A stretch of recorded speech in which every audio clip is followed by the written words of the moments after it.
Ah, vous savez, quand on va à des élections présidentielles, il faut avoir une vision. Il faut avoir un projet de société, voir un petit peu comment on veut voir la société. Il faut avoir un programme de gouvernement quand on va accéder au pouvoir. Qu'est-ce qu'on compte faire, n'est-ce pas, pour le pays? Ben, nos textes sont prêts à ce niveau-là. Pour la jeunesse ivoirienne, nous avons des choses très importantes. La première chose, c'est que nous disons que la jeunesse ivoirienne, elle démarre dès l'âge, n'est-ce pas, tout petit, 1 an, aux environs de 30-35 ans. C'est cela que j'appelle, moi, la jeunesse ivoirienne. Les adultes ont comme mission, premièrement, de les prendre, de les former, de les rendre compétents pour la nation, pour qu'ils puissent assumer la relève dans cette nation, au moment où ils auraient acquis cette compétence. La deuxième chose, c'est d'organiser leur intégration à la société pour qu'ils puissent occuper les postes qu'ils doivent occuper. La troisième chose, la jeunesse là, ce sont les bras valides, les bras robustes. Donc on leur confie dans la société un certain nombre de responsabilités. Réussir à gérer l'économie du pays, n'est-ce pas? Ils doivent être des bras valides pour cela. C'est-à-dire que si dans notre pays, là, nous ne devons pas souffrir de la faim, la jeunesse va être utilisée pour que nous réglions ce problème-là.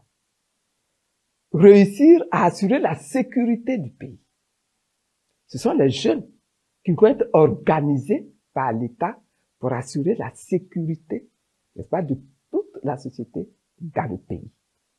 Réussir à organiser la transformation de tout ce que nous produisons. C'est la jeunesse.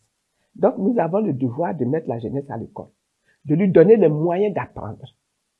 Nous avons le devoir avec les jeunes, là, une fois qu'ils ont acquis la connaissance, de les utiliser, de les intégrer dans la société. Donc, de leur donner des emplois, n'est-ce pas, pour qu'ils puissent assumer des responsabilités dans la société et remplacer les adultes qui, à un moment donné, deviennent, par l'âge, inopérationnels, pour qu'eux, ils prennent la relève. Leur donner la formation pour qu'ils acquièrent la sagesse, pour qu'ils connaissent l'histoire, pour qu'ils connaissent le droit de leur société. Avec la jeunesse, on doit faire tout ça.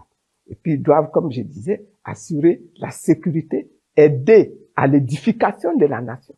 C'est pour ça que nous avons prévu dans notre programme, par exemple, le service civique pour les jeunes, pour qu'ils puissent assurer la défense de leur société, mais pour qu'ils également puissent participer à l'édification, la construction de leur nation.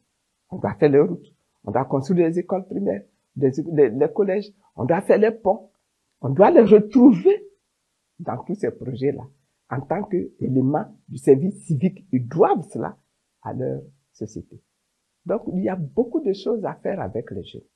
Il faut qu'ils attachent déjà leur ceinture. Parce qu'il faut qu'ils soient responsabilisés dès leur plus jeune âge pour devenir des hommes matures, des hommes responsables, des êtres compétents pour leur société. Je regarde mon pays et j'ai mal. Je vois cette côte d'ivoire que j'aime tant, fatiguée, usée par les promesses non tenues, par la peur qui s'installe à chaque élection, par la lassitude d'un peuple qu'on ne consulte plus vraiment. Depuis trop longtemps, on nous parle de paix pendant qu'on entretient la division. On nous parle de progrès pendant que les jeunes cherchent du travail comme on cherche une aiguille dans un désert. On nous parle d'avenir pendant que la même génération s'accroche au pouvoir depuis 30 ans. Et pourtant, malgré tout, je sens quelque chose changer. Je sens un vent nouveau souffler. Je sens que le cœur du peuple, longtemps étouffé, commence à battre à nouveau.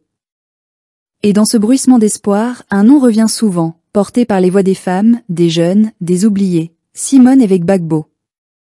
On peut l'aimer ou la détester, mais ne peut pas l'ignorer. Elle a traversé la douleur, l'humiliation, la prison, les blessures du corps et du cœur. Et malgré tout cela, elle s'est relevée. Pas avec la colère du vaincu, mais avec la dignité de celle qui croit encore à la force du peuple. Il faut du courage pour se relever après tout ce qu'elle a vécu. Il faut de la foi pour continuer à parler d'amour et de réconciliation dans un pays où tant de blessures restent ouvertes. Je ne parle pas ici d'un culte de personnalité. Je parle d'un symbole, d'une femme qui incarne une mémoire, une résistance, une fidélité à la vérité. Car si l'histoire de notre pays devait être écrite par ceux qui ont souffert, alors Simone Gbagbo y tiendrait une place immense. Elle a connu les trahisons, les mensonges, les regards hostiles, mais elle n'a jamais renié son peuple. Et aujourd'hui, quand elle tend la main à la jeunesse, je sens que ce n'est pas de la stratégie, mais de la sincérité. Elle parle à ceux que le système a oubliés, les diplômés sans emploi, les femmes qui se battent seules, les enfants qui grandissent dans l'indifférence. Pendant que le pouvoir en place se félicite de sa stabilité, la réalité dans nos quartiers, c'est la misère. Les prix montent, les loyers étranglent, les jeunes désespèrent, et les riches deviennent encore plus riches. C'est cela, la vérité. Et pendant que certains se battent pour un 4e mandat, d'autres se battent simplement pour manger. Alors oui, face à cette injustice, j'ai envie de croire à autre chose. J'ai envie de croire qu'il est encore possible d'avoir une parole vraie, une parole qui rassemble sans dominer, une parole qui ne vient pas de l'extérieur mais du cœur du pays. Ce pouvoir actuel, il a eu du temps. Du temps pour réconcilier, pour réparer, pour partager. Mais à la place, il a choisi la peur et le contrôle. Il a choisi de gouverner par la crainte plutôt que par la confiance.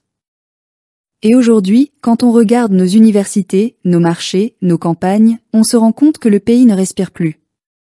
Tout semble organisé pour que rien ne change. Mais l'histoire, elle, ne s'écrit jamais à l'encre de la peur. Elle s'écrit dans le courage des peuples qui osent rêver autrement. C'est cela que Simone Gbagbo représente pour moi, le courage d'espérer à nouveau. Elle n'a pas oublié d'où elle vient. Elle parle encore le langage des pauvres, celui de la foi, du travail, de la persévérance. Elle ne promet pas des miracles, mais elle promet d'écouter. Et dans un pays où l'écoute a disparu, c'est déjà une révolution. Quand elle parle de jeunesse, on sent qu'elle comprend nos colères, nos blessures, nos rêves brisés. Elle parle comme une mère, mais aussi comme une combattante, et c'est ce mélange qui bouleverse. Je ne dis pas que tout est joué. Je sais que le pouvoir, quand il s'installe trop longtemps, devient comme une forteresse, il ne veut plus lâcher prise. Je sais aussi que les alliances, les pressions, les intérêts étrangers pèseront lourd dans les mois qui viennent. Mais je crois que quelque chose a changé dans les consciences. Les Ivoiriens ne veulent plus d'un pouvoir qu'on leur impose. Ils veulent choisir, réfléchir, décider. Ils veulent sentir qu'ils comptent. Et si Simone Gbagbo réussit à canaliser cette soif de dignité, cette fatigue des mensonges, alors oui, elle peut créer la surprise. Pas seulement une surprise politique, mais une surprise morale, spirituelle, humaine. Parce que ce pays a besoin de retrouver son âme. Et peut-être faut-il une femme blessée, une femme debout, une femme de foi pour le lui rappeler. La France, quant à elle, observe. Mais cette fois, les Ivoiriens aussi observent la France. Ils n'ont pas oublié 2011, ils n'ont pas oublié les silences et les complicités. Alors si Paris croit encore pouvoir influencer le destin de notre pays comme avant, elle se trompe. Le peuple a mûri. Le peuple a compris que la vraie liberté ne se donne pas, elle se prend. Et cette fois, ce peuple-là n'a plus peur. Je ne sais pas ce que dira l'histoire dans un an. Mais je sais ce que je ressens aujourd'hui, une fatigue profonde, mais aussi un frémissement d'espoir. Je sens qu'un cycle se termine et qu'un autre veut naître. Et dans ce passage difficile, la voix de Simone Gbagbo résonne comme un rappel, que la foi, la vérité et la dignité ne meurent jamais vraiment. Elles attendent leur heure. Alors oui, peut-être qu'elle ne gagnera pas. Mais ce n'est pas cela qui compte vraiment. Ce qui compte, c'est qu'elle réveille en nous le goût du vrai, du juste, du possible. Ce qui compte, c'est qu'elle nous rappelle que la politique n'est pas qu'une affaire de pouvoir, mais une affaire de peuple. Et que la souveraineté n'est pas un slogan, mais une promesse à tenir. Moi, simple citoyen, je n'ai pas toutes les réponses. Mais je sais reconnaître la lumière quand je la vois. Et aujourd'hui, dans ce ciel ivoirien souvent couvert, j'aperçois une lueur. Petite, fragile peut-être, mais réelle. Et cette lueur porte un nom, celui de la dignité retrouvée.